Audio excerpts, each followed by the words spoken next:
السلام عليكم ورحمة الله.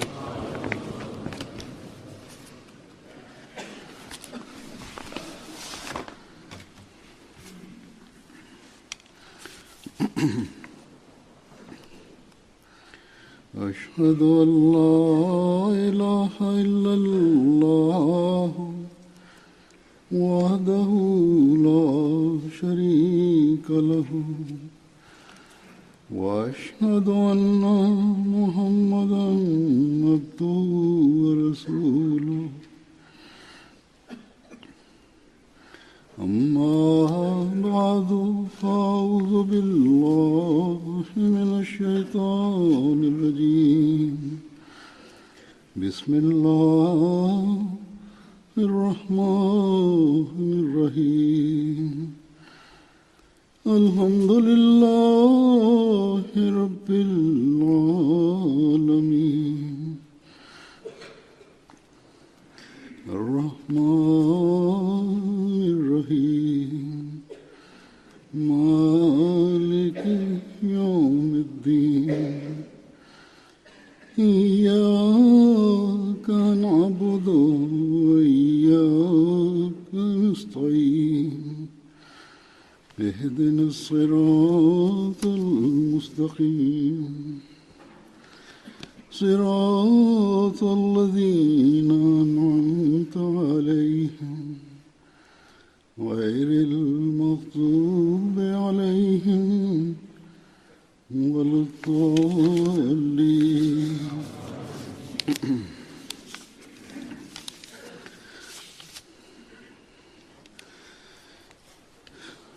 बारह रबीउल अव्वल का दिन वो दिन है. Bismillahirrahmanirrahim. Alifa mtukufu wa yadahullah taala bin Asal Aziz anasema tarehe 12 ya Rabiul Awwal ni siku ambamo katika siku hii nuru ilishuka kutoka mbinguni ambaye Mwenyezi Mungu alimuita ni Siraje Munir.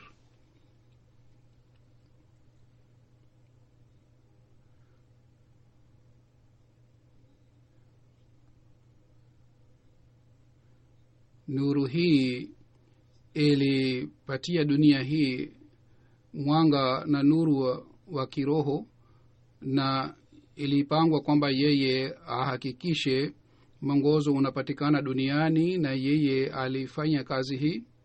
Na yule ambaye alitabiriwa kwamba atakuja kuisha wafu, na yeye aliuisha wafu, na yeye ilipangwa kwamba ataleta amani duniani, na baada ya kuja yeye alileta amani duniani. Na kuhusu yeye Mwenyezi Mungu alisema wama arsalnaka illa rahmatan lil alamin, yani sisi tumekutuma duniani kwa kuwa rehema kwa ajili ya dunia nzima.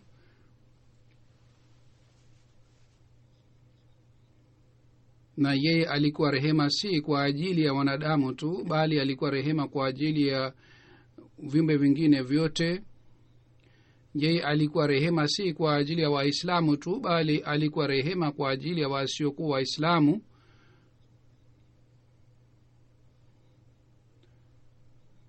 Na mafundisho yake ni rehema kwa ajili ya watu wote mpaka siku ya Kiyama. Kuhusu hii Mwenyezi Mungu aliwaambia wafuasi wake kwamba Mtume Muhammad sallallahu alaihi wasallam ni mfano mwema kwa ajili yenu.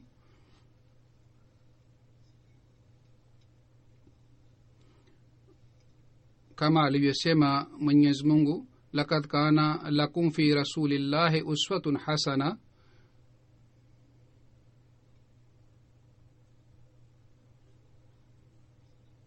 hasanatu liman kana yarjullaha wal yawmal akhir wa zakarallaha kathira.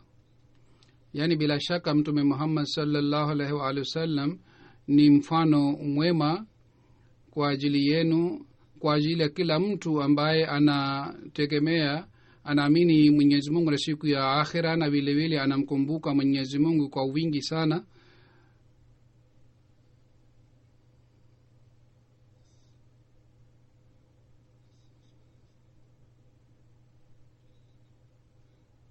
bila kufuata mfano huu mwema wa mtume sallallahu alaihi wasallam muislamu hawezi kuwa muislamu halisi. Mtume wetu Muhammad sallallahu alaihi wasallam kwa ajili yetu sisi alituachia mfano mwema wa kuimarisha umoja wa Mungu, na vile vile alionyesha namna ya kusali swala na kufanya ibada, na vile vile hulka njema, na vile vile alituachia mfano mwema wa kutimiza haki za wanadamu. Lakini nasikitika siku hizi wengi wa waislamu ni wale ambao wanadai wanampenda mtume Muhammad sallallahu alaihi wasallam, lakini vitendo vyao ni kinyume na madai yao, na vitendo vyao ni kinyume na mafundisho ya mtume wetu Muhammad sallallahu alaihi wasallam.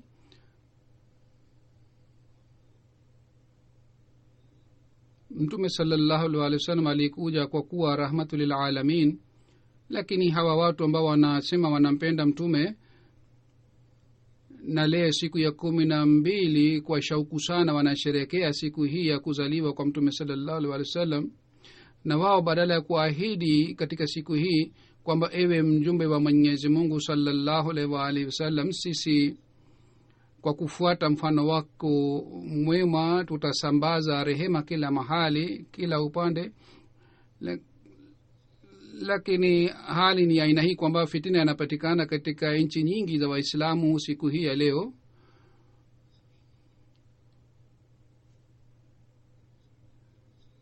Hazur anasema kwamba siku hii ya leo, katika siku hii ya furaha, kila kitendo cha Muislamu kinatakiwa kithibitishe kwamba sisi ni wafuasi wa yule nabii ambaye ni mfalme wa amani na vile vile ni rehema kwa ajili ya dunia nzima. Yeye alifanya ibada ya hali ya juu, na yeye alikuwa na hulka njema, na sisi sawa na amri ya Mwenyezi Mungu tunafuata sunna yake.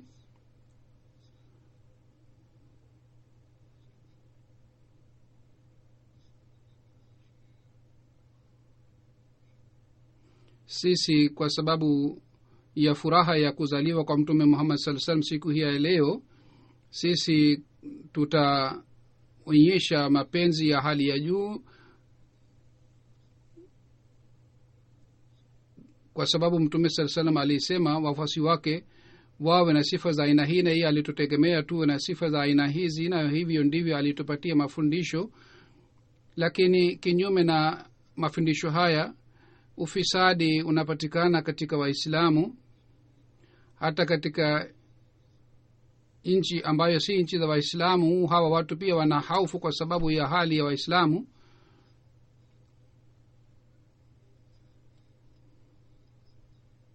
Katika Pakistan, kwa sababu ya hofu hii kwamba isije fitina ikaenea katika miji kadhaa, wamefunga service ya mobile phone, na polisi inapatikana kila mahali kwa wingi sana. Je, hii ni njia ya kusherekea furaha ya kuzaliwa kwa mtume Muhammad sallallahu alaihi wasallam, kama kila mtu ana hofu badala ya kuwa na furaha? Na serikali kwa ajili ya kuhakikisha kanuni na sheria ina wasiwasi kwa jina la mtume wetu Muhammad sallallahu alaihi wasallam dhidi ya wanajumuiya, wanaleta ufisadi na wanatumia maneno machafu, na hii inaendelea kila siku. Lakini siku hii leo wamezidi katika hali hii yao. Wao katika mawazo yao wanaona kwamba kwa sababu ya tabia ya aina hii wanaboresha heshima ya mtume sallallahu alaihi wasallam. Majuzi katika miji mbalimbali ya Pakistan, maandamano yaliyofanywa, kwa sababu ya maandamano haya kila mwananchi alipata usumbufu, na biashara pia ilikwama, na hata mgonjwa alikuwa hawezi kwenda hospitalini, na shule zilifungwa kwa sababu ya maandamano ya hawa watu. Hata watu walilazimika kufunga maduka yao. Mtu ambaye alikuwa hana vyakula nyumbani kwake, yeye alikuwa hawezi kununua vyakula kwa ajili ya watoto wake, na taifa lilipata hasara ya mamilioni na mamilioni kwa sababu ya vitendo vya hawa watu.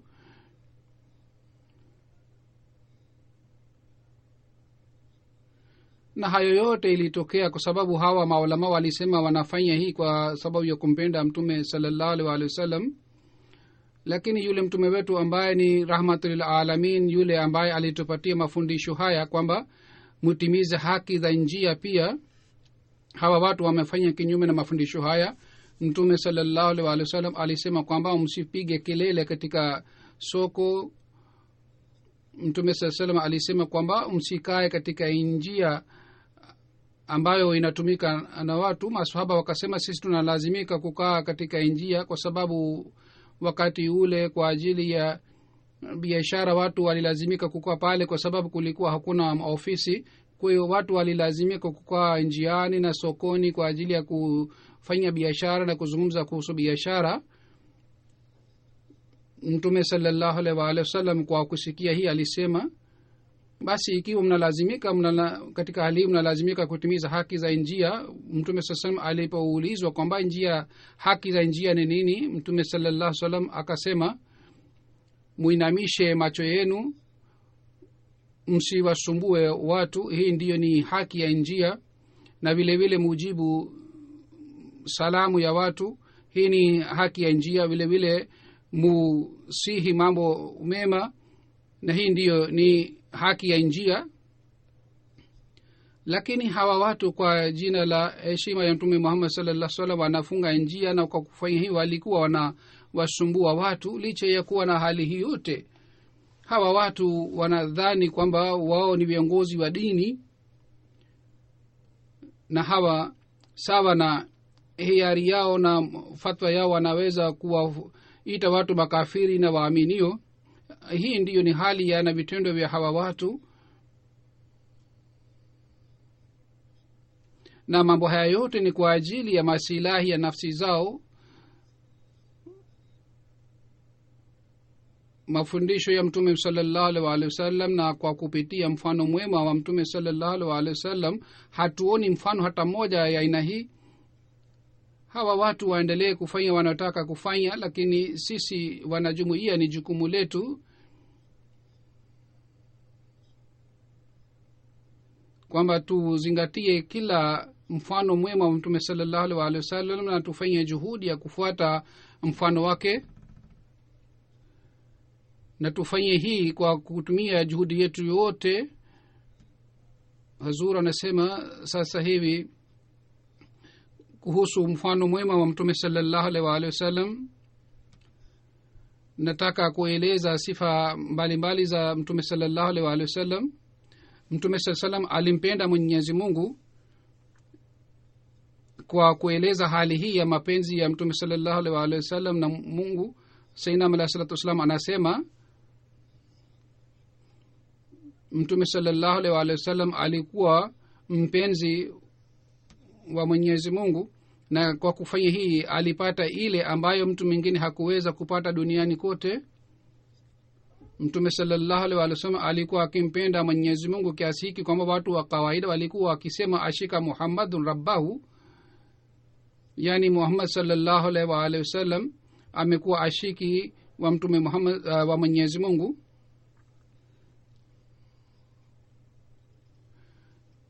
Sayyidina alayhi salatu wasalam kwa kueleza mapenzi haya ya mtume sallallahu alaihi wasallam kuhusu Mwenyezi Mungu anasema, aya hizi ziliposhuka kwamba washirikina ni najas na ni sharul baria, na vile vile ni sufaha, na vile vile ni kizazi cha shetani, na masanamu yao ni kuni ya jahanamu. Abu Talib alimuita mtume sallallahu alaihi wasallam na akasema, ewe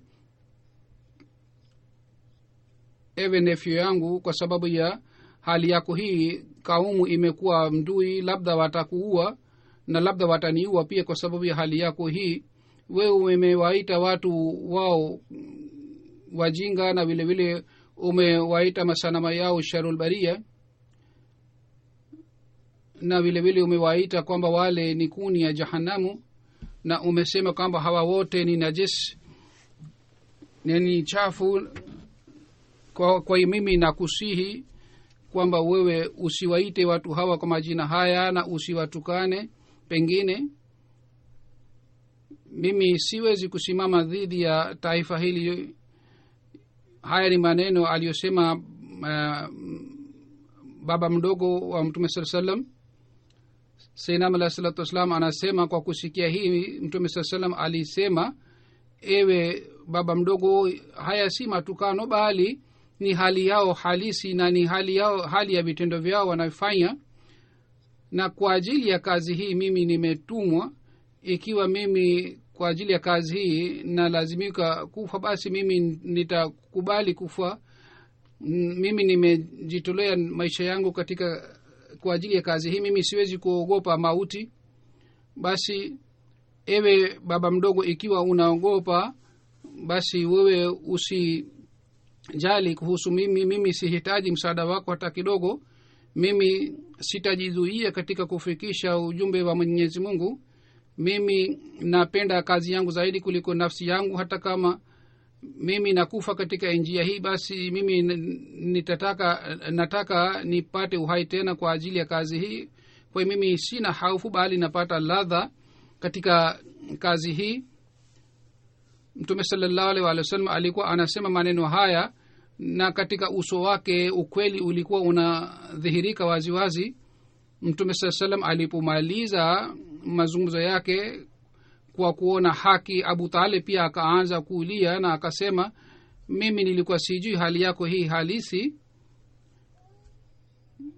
Wewe una shani ya aina yako, basi endelea kufanya kazi yako madamu nipo hai, na madamu nina uwezo nipo pamoja nawe, nitaendelea kukusaidia. Halifa mtukufu anasema kwamba siku hizi sisi wanajumuia tunashutumiwa kwamba Mirza Ghulam Ahmad Qadiani alayhi salatu wasalam, kwa sababu ikumpokea yeye, sisi wanajumuia ni makafiri, si Waislamu. Tukio hili nililoleleza sasa hivi, tukio hili tunasoma katika historia na tunasikia mara kwa mara.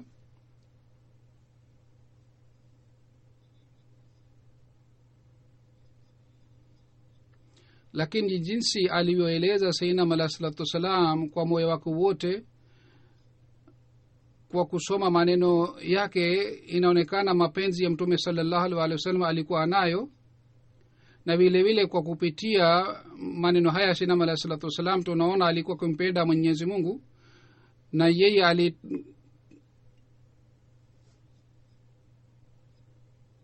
mtume sallallahu alaihi wasallam kuhusu mada hii anasema zaidi.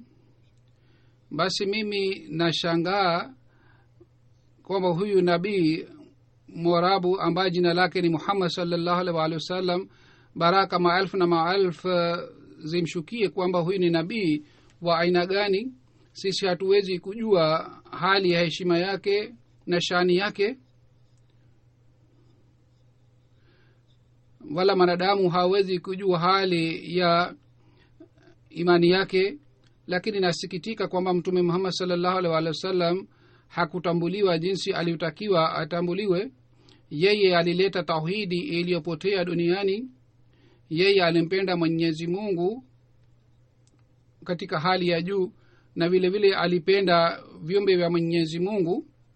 Yani yeye alimpenda mtume Mwenyezi Mungu, na vile vile mtume sallallahu alaihi wasallam alipenda viumbe vya Mwenyezi Mungu. Kwa sababu ya sifa yake hii, Mwenyezi Mungu ambaye alikuwa anajua hali ya moyo wake alimpatia ubora juu wa manabii wote, na alitimiza matamanio yake katika maisha yake. Yeye ni chemchem ya baraka.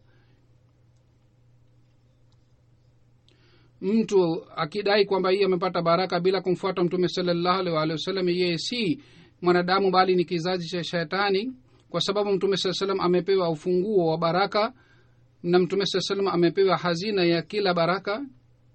Ni yule ambaye hampati hazina hii kwa kumpitia mtume sallallahu alaihi wasallam, yeye hawezi kupata baraka yoyote.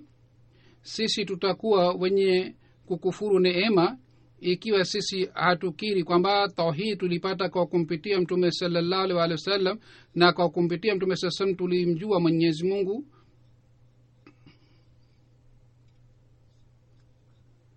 na kwa kumpitia mtume sallallahu alaihi wasallam tunaonana na Mwenyezi Mungu, tunazungumza na Mwenyezi Mungu, nuru ya mtume sallallahu alaihi wasallam inapatikana kama ni mwanga. Hazur anasema kwamba basi kwa kumfuata mtume sallallahu alaihi wasallam mtu anaweza kujua kuhusu umoja wa Mwenyezi Mungu, na kwa kumpitia mtume sallallahu alaihi wasallam tunaweza kupata ukaribu na Mwenyezi Mungu. Na huu ulikuwa msingi wa madai ya Sayyidina Ahmad alayhi salatu wasalam. Mtume sallallahu alaihi wasallam alikuwa akiswali swala na alikuwa akifanya ibada kiasi gani na vipi. Kuhusu hii Hazrat Aisha radhiallahu ta'ala anha anaeleza habari ya tahajjud yake. Anasema mtume sallallahu alaihi wasallam katika sala ya tahajjud alikuwa haswali zaidi ya raka 11, lakini raka hizi zilikuwa ndefu na ilikuwa nzuri kiasi hiki kwamba usiniulize kuhusu uzuri wa swala hii ya mtume sallallahu alaihi wasallam. Siwezi kueleza uzuri wa sala hii katika maneno. Katika riwaya nyingine inapatikana mtume sahaba moja alimuona mtume sallallahu alaihi wasallam alipokuwa anaswali swala peke yake. Sahabi yule anasema kwamba mtume sallallahu alaihi wasallam alikuwa analia sana na sauti ya aina fulani ilikuwa inatoka katika kifua chake kwa sababu ya kulia. Katika riwaya inapatikana hivi pia, baadhi wakati mtume sallallahu alaihi wasallam miguu yake ilikuwa ikivimba kwa sababu ya kusimama katika swala kwa muda mrefu. Aisha radhiallahu anha anasema siku moja nikamuuliza mtume sallallahu alaihi wasallam, ewe mjumbe wa Mwenyezi Mungu, kwa nini unapata tabu hivi kiasi hiki katika swala wakati Mwenyezi Mungu ameshakusamehe dhambi zako zote za zamani na baadaye? Mtume sallallahu alaihi wasallam kwa kusikia hii akasema, afala akuna abdan shakura, afala uhibu an akuna abdan shakura, kwamba je, mimi nisipende kwamba mimi niwe mtu wa kutoa shukrani ya Mwenyezi Mungu kwa sababu ya hii.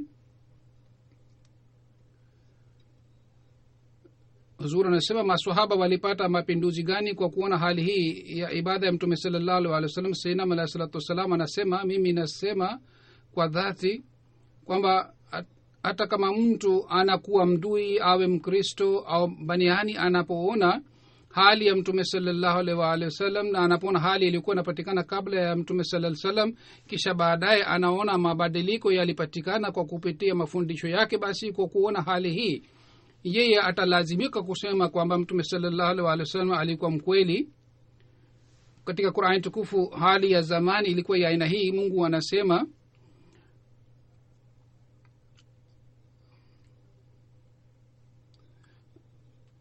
wafuasi wa mtume sallallahu alaihi wasallam hali yao ya zamani ilikuwa ya aina hii kwamba yakuluna kama takulul an'am,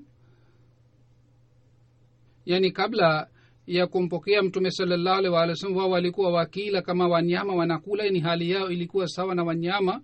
Ni hii ilikuwa hali yao wakati walipokuwa makafiri, lakini baadaye kwa sababu ya baraka ya mtume sallallahu alaihi wasallam wao hali yao ilikuwa ya aina hii kwamba yabituna li rabbihim sujadan, yani wao wana sujudu ndo wanakesha katika hali hii ya sajida na katika hali ya ibada.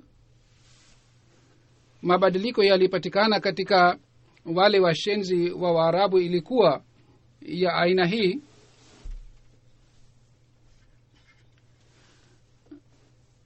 Na jinsi mtume sallallahu alaihi wasallam aliwapeleka wale maswahaba katika hali nzuri. Kwa kuona hali hii mtu anaanza kulia kwamba mtume sallallahu alaihi wasallam alileta mapinduzi mazuri sana na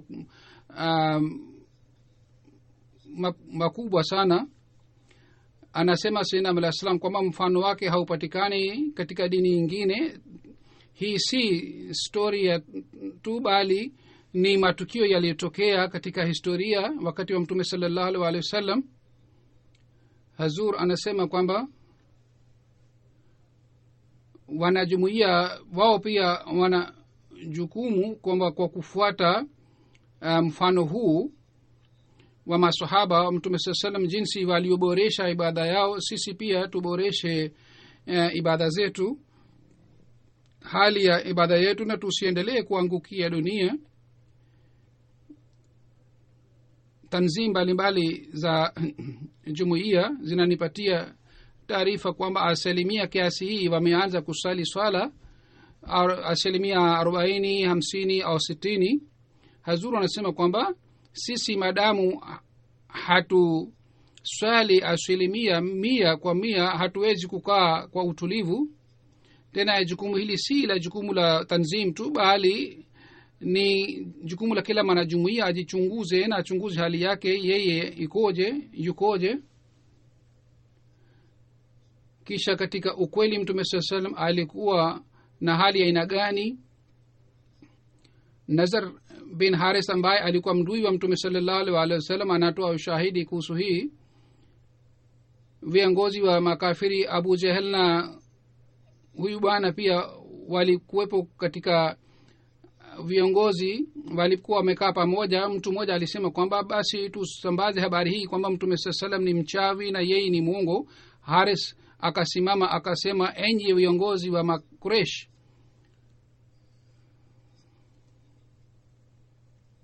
nyinyi hamwezi kufanya njama yoyote dhidi ya mtume sallallahu alaihi wasallam.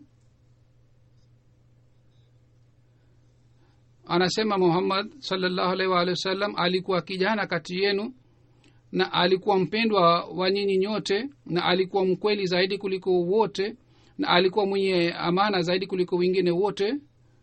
Sasa umeona amekuwa mzee na umeona amezeheka,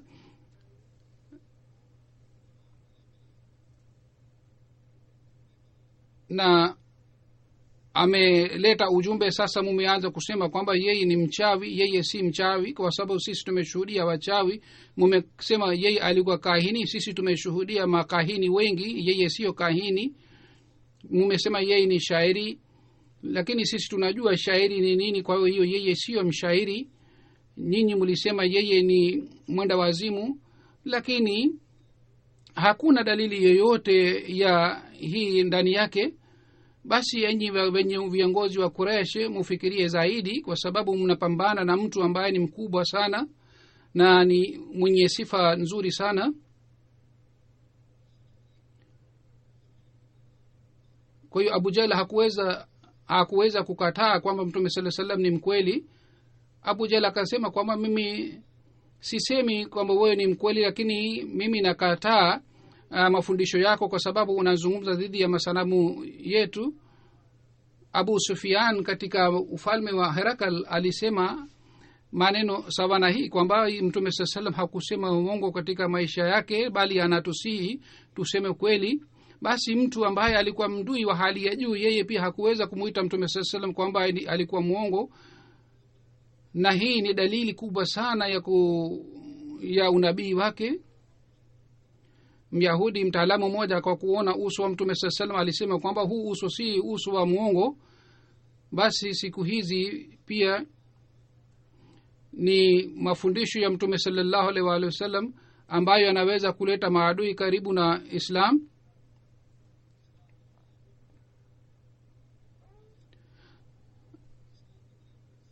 Udanganyifu unaweza kuzidisha watu katika chuki, lakini hauwezi kuleta karibu na watu karibu na mtume sallallahu alaihi wasallam. Maulama wanashika mimbari kwa kutegemea uongo. Kwa kufanya hivi hawawezi kuthibitisha ubora wa dini tukufu ya Islam.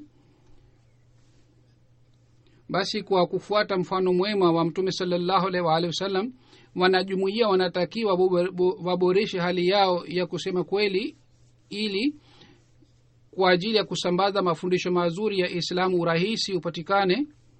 Kwa ajili ya mahubiri ni muhimu maneno na vitendo vifanane. Ikiwa ukweli haupatikani, basi watu hawataamini mafundisho ya dini. Mwenyezi Mungu anasema kweli, na dini tukufu ya Islam pia ni jina la kweli. kusambaza ukweli huu, na kusambaza ukweli huu kwa kupitia ukweli ni jukumu letu sisi wanajumuiya. Sayyidina alayhi salatu wasalam anasema mwenye akili analazimika kukiri kwamba kabla ya dini tukufu ya Islam dini zote zilikuwa zimeharibika na walikuwa hawana mambo ya kiroho. Basi mtume wetu Muhammad sallallahu alaihi wasallam kwa ajili ya kuimarisha ukweli alikuwa mujaddad ambaye alileta tena ukweli duniani. Katika sifa hii hakuna yeyote ambaye anafanana na mtume wetu Muhammad sallallahu alaihi wasallam, kwamba alikuta dunia gizani, kisha kwa kupitia nuru yake dunia ile ilibadilika katika nuru. Mtume sallallahu alaihi wasallam hakufa mpaka watu wake wote walianza kufuata umoja wa Mwenyezi Mungu. Tena si hii tu kwamba walianza kufuata umoja, bali waliimarika katika imani na katika utii na katika imani wao waliimarika, na mfano wake haupatikani duniani kote. Ufaulu huu hakuna nabii mwingine yeyote aliyeweza kupata isipokuwa mtume wetu Muhammad sallallahu alaihi wasallam. Basi hoja hii pekee ni tosha kwa ajili ya kuthibitisha ukweli wa mtume sallallahu alaihi wasallam, kwamba yeye alipokuja hali ilikuwaje wakati ule, na watu walikuwa gizani na watu walikuwa wanasubiri mtu aje kurekebisha hali hii. Kisha alipofariki mtume sallallahu alaihi wasallam alifariki katika hali hii kwamba watu malaki waliacha ushirikina na walianza kufuata tauhid ya Mwenyezi Mungu, na yeye ndiye aliyefanya kazi hii na yeye ndiye aliyefundisha hulka. Katika maneno mengine tunaweza kusema kwamba mtume sallam aliwafanya wanyama kuwa wanadamu, kisha aliwafanya kuwa watu wenye elimu, kisha aliwafanya watu wenye kumpenda Mwenyezi Mungu, na alitia imani ndani yao na aliwaleta karibu na Mwenyezi Mungu. Basi ikiwa sisi tunataka kujenga mahusiano na Mwenyezi Mungu, basi katika hali hii tunalazimika kuboresha hali ya ukweli wetu,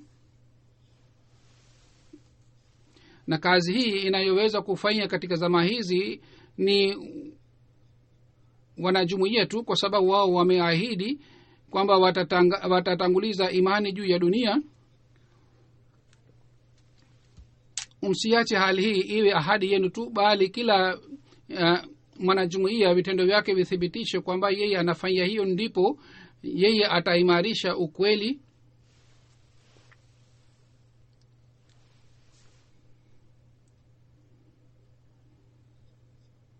Halifa mtukufu anasema kwamba hulka njema ni unyenyekevu, au tunaweza kusema kwamba katika unyenyekevu pia hulka ya mtume sallallahu alaihi wasallam pia ilikuwa ya hali ya juu.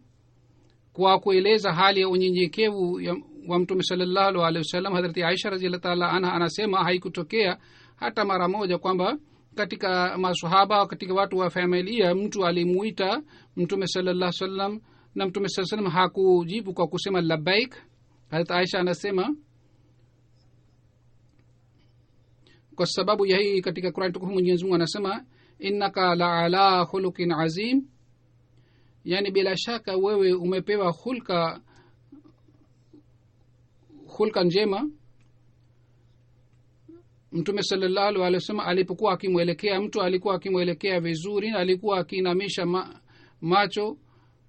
Ilionekana kwamba alikuwa anaona chini ya ardhini zaidi kuliko juu. Mtume sallallahu alaihi wasallam alikuwa akitangulia kuwasalimia wengine. Akasema mtume sallallahu alaihi wasallam alisema, mimi ni kiongozi wa watu wote, lakini haina fahari. Siku ya kiyama mimi nitakuwa mwombezi, na mimi nitakuwa wa kwanza ambaye uombezi wake utakubaliwa, lakini katika hii hakuna fahari. Mimi sina fahari, na mimi nitashika bendera ya umoja wa Mungu siku ya kiyama, lakini mimi sina fahari kwa sababu ya hii. Hazur anasema kwamba hii ilikuwa hali ya unyenyekevu wake, na hali hii ilikuwa inaonekana katika kila kitendo chake. Sayyidina alayhi salatu wasalam anasema kwa maneno na kwa mtu anatakiwa aepukane na kibri, na anatakiwa awe na tabia ya unyenyekevu. Angalieni mtume sallallahu alaihi wasallam ambaye alikuwa mbora wa wote, hali ya unyenyekevu wake inapatikana ndani ya Qur'an tukufu.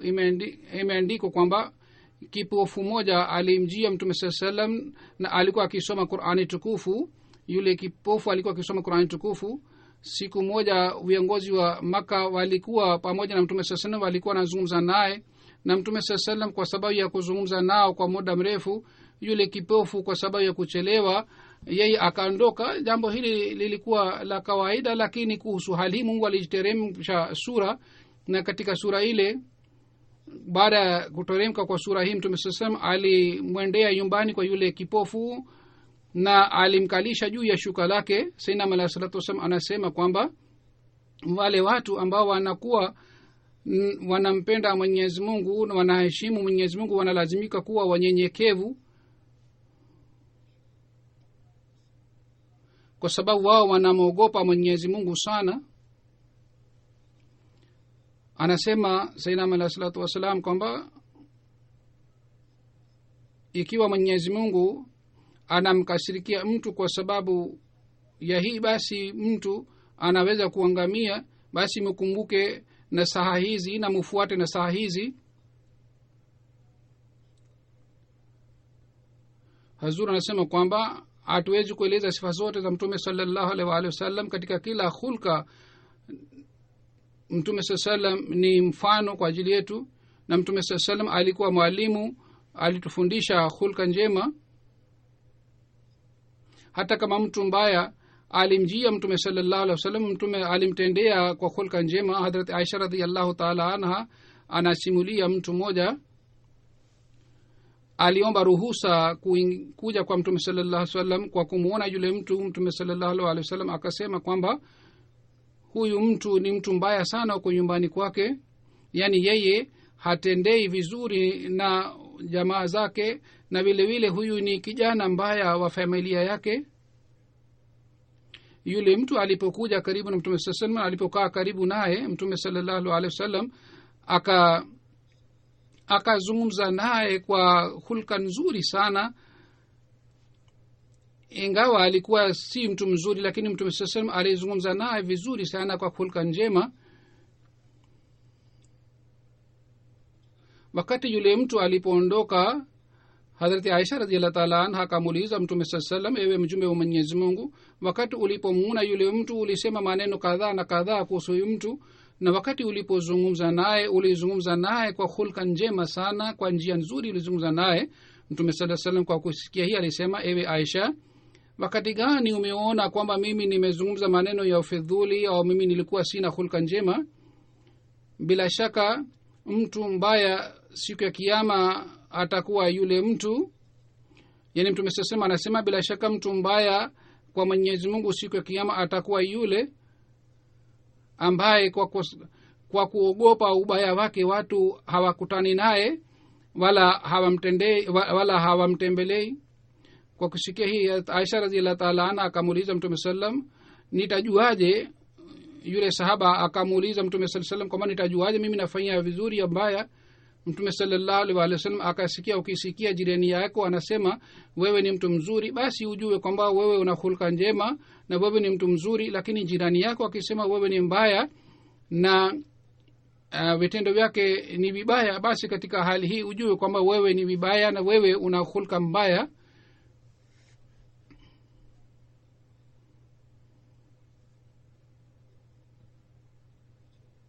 Basi kuna haja ya kuboresha hulka zetu kila wakati, na hii inatakiwa iwe mwenendo wa kila mwanajumuiya. Fitina na ufisadi inayopatikana duniani sababu yake ni hii, kwamba watu hawana hulka njema. Watu wamesahau mfano mwema wa mtume sallam. Kwa kueleza mfano mwema wa kamili wa mtume sallam, sayyidina alayhi salatu wasallam anasema mtume sallallahu alaihi wasallam alikuwa mfano katika mambo yote. Muzingatie maisha ya mtume sallam kwamba alikuwa akiwatendea kina mama namna gani. Anasema mtu ambaye anapambana na wanawake, mimi naona yeye ni mwoga. musome maisha mema ya mtume sallallahu alaihi wasallam ili mujue kwamba mtume sallallahu alaihi wasallam alikuwa mwenye hulka njema sana. Mwanamke ambaye dhaifu alipokuwa mwambie mtume sallallahu alaihi wasallam asimame, mtume sallallahu alaihi alikuwa akisimama kadiri alipotaka asimame. Mtume sallallahu mwenyewe alikuwa akinunua vyakula kutoka sokoni. Mtume siku moja saba moja akasema, ewe mtume nipatie mzigo wako nibebe. Mtume sallallahu akasema kwamba mimi mwenyewe nataka nibebe mzigo wangu. Sayyidina Muhammad sallallahu alaihi wasallam anasema kwamba si mradi wake kwamba mtume sallallahu alikuwa akileta abeba kuni pia.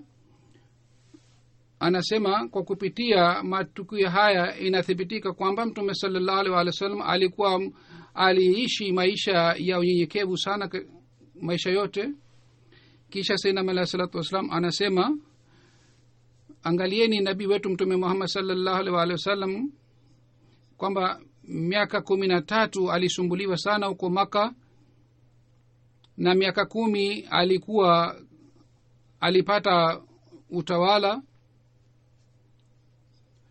na watu wale walikuwa Mayahudi na Wakristo na walikuwa wenye kuabudu masanamu.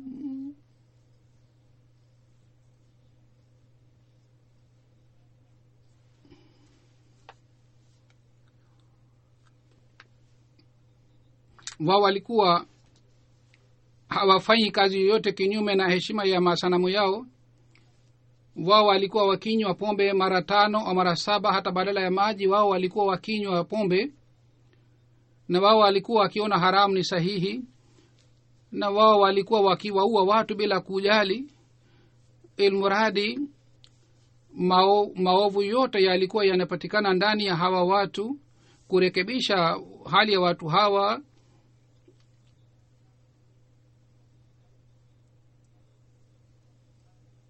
mtume sallallahu alaihi wasallam alikuwa peke yake. Wakati mwingine alikuwa hapati chakula, na wakati mwingine alikuwa akilala kwa njaa.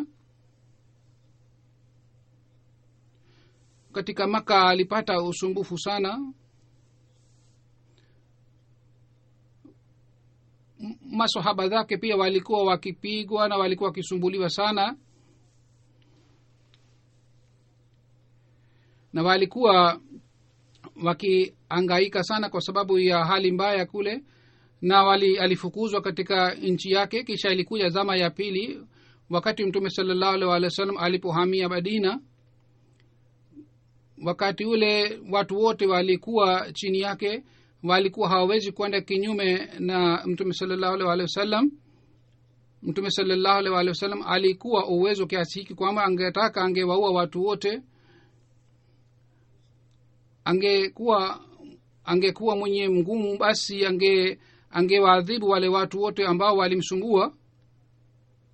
Lakini alipopata ushindi wa Maka alisema, la tasriba alaikumul yawm. Ilmuradi kwa njia hii zama zote mbili zilizopatikana juu ya mtume sallallahu alaihi wasallam, katika zama hizi zote mbili mtume sallallahu alaihi wasallam alijaribiwa katika upande zote. Upole, subra, shujaa, na vile vile kutumia katika njia ya Mwenyezi Mungu. Sifa hizi zote zilipatikana katika zama hizi zote mbili. Hazur anasema, basi ikiwa sisi tunataka kusherekea furaha ya kuzaliwa kwake, basi tunaweza kufanya hii kwa kufuata mfano wake.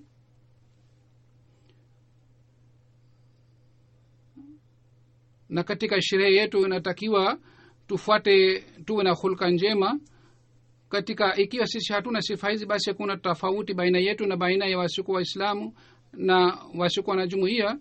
Wale watu ambao wamepotea na kwa kufuata maulamaa hawa wa kijina wanaleta usumbufu kwa ajili ya watu, basi katika hali hii haitakuwa tofauti baina yetu na baina ya hawa watu ikiwa hatufuati mfano mwema wa mtume sallallahu alaihi wasallam.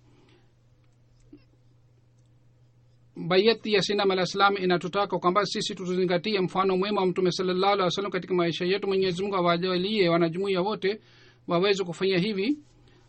sayyidina alayhi salatu wasalam anasema yule mtu ambaye alikuwa mtu mkamilifu na yeye alikuwa nabii mkamilifu na yeye alileta baraka kamili kwa sababu ya mapinduzi yake kiama ya kwanza ilipatikana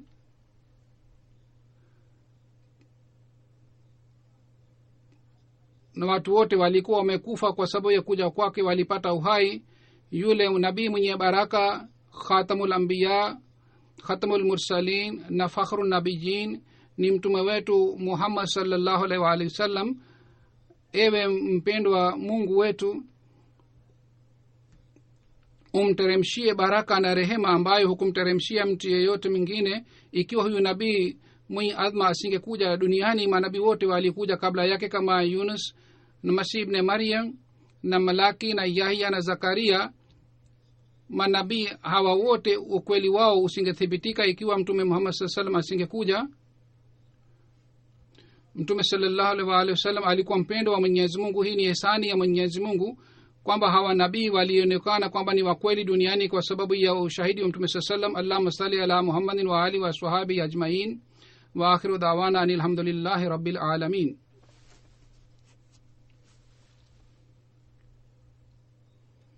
Huzur anasema baada ya swala nitaswalisha jeneza moja ambayo ni Bi Salma Ghani sahiba wa Marekani. Tarehe 20 wa November katika umri wa miaka 83 amefariki. Inna lillahi wa inna ilaihi rajiun. Amisa Marekani anaandika 1960 alijiunga na jumuiya alipokuwa binti wa miaka 26. Alikuwa mwalimu wa shule. Katika mwaka 76 alienda Rabwa kwa ajili ya kuhudhuria jalsa salana na alikuwa akieleza habari ya kukutana na halifa watatu. Miaka 15 aliwahi kuwa sadr lajna wa Marekani. Alifanya kazi kwa juhudi sana na aliboresha tanzimu ya lajna maila. Aliwahi kuwa sadr lajna wa Philadelphia pia mara chungu mzima. Marehemu alikuwa msaliaji wa swala 5 na vile vile alikuwa akiswali swala ya tahajjud. Alikuwa akifanya juhudi kwa ajili ya maendeleo ya jumuiya. Alikuwa na hamu sana kwamba ujenzi wa msikiti ukamilike katika Philadelphia na kwa ajili hii alikuwa akifanya dua. Hazur anasema nategemea ujenzi utakamilika hivi karibuni.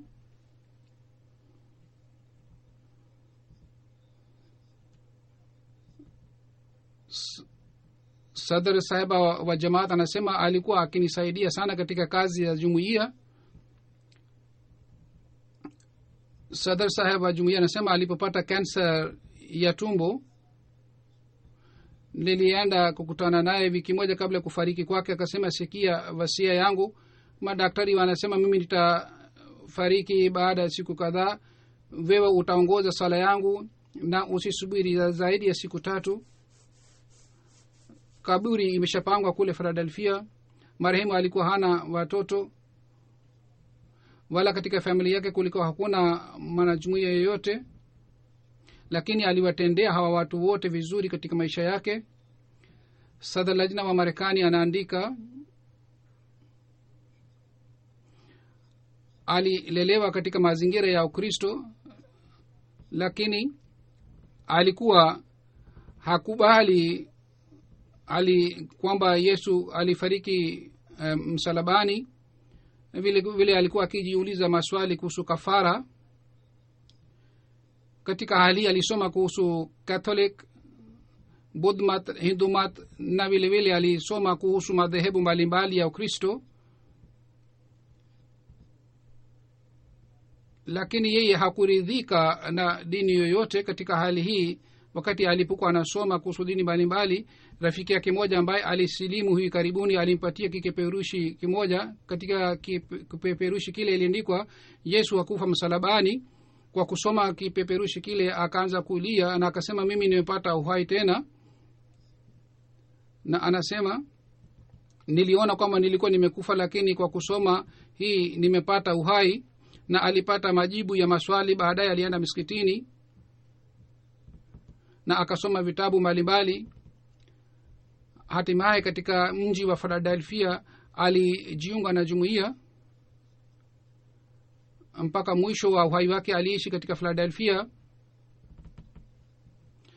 na alibaki na kipeperushi kile alichopewa mara ya kwanza, na alikuwa akisema kwamba kwa kupitia kipeperushi hiki mimi nilipata mwongozo. Aliishi miaka 54 baada ya kujiunga na jumuiya. Alikuwa akipenda sana uhalifa, na alikuwa mtiifu hali ya juu ya uhalifa, na alikuwa mfano katika utii kwa ajili ya wengine. Halifa wa 4 rahimahullahu taala, katika wakati wa halifa wa 4 aliwahi kuwa sadr lajna wa Marekani miaka 15.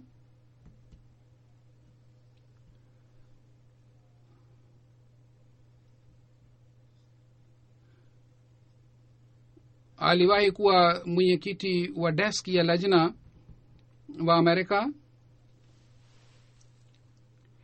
Alikuwa akipenda sana mahubiri. Alikuwa katika familia ya Ukristo, kwa hiyo kwa njia nzuri alikuwa akiwahubiri wa Kristo.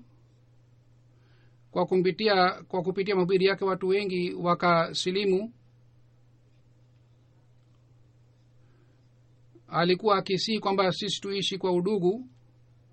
Alienda Ghana na Nigeria. Alikuwa anajulikana Aunty Salama.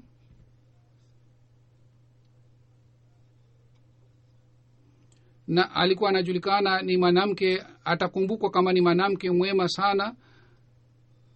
Huzur anasema Mwenyezi Mungu aiweke roho ya marehemu hala pema huko peponi. Na wanajumuiya waliojiunga jumuiya kwa kumpitia yeye, Mwenyezi Mungu awapatie uimara, na Mwenyezi Mungu awajalie Marekani wanajumuiya wa Marekani, Mwenyezi Mungu awajalie wananchi wa Marekani waweze kusikia ujumbe wa jumuiya na waweze kupokea ujumbe huu. Amin. Alhamdulillah nahmaduhu wa nasta'inuhu wa nastaghfiruhu wa nu'minu bihi wa natawakkalu alayhi wa na'udhu billahi min shururi anfusina ومن سيئات أعمالنا من يهده الله فلا مضل له ومن يضلل فلا هادي له ونشهد أن لا إله إلا الله ونشهد أن محمدا عبده ورسوله. عباد الله رحمكم الله إن الله يأمر بالعدل والإحسان وإيتاء ذي القربى وينهى عن الفحشاء والمنكر والبغي يعظكم لعلكم تذكرون. اذكروا الله يذكركم وادعوه يستجب لكم ولذكر الله أكبر.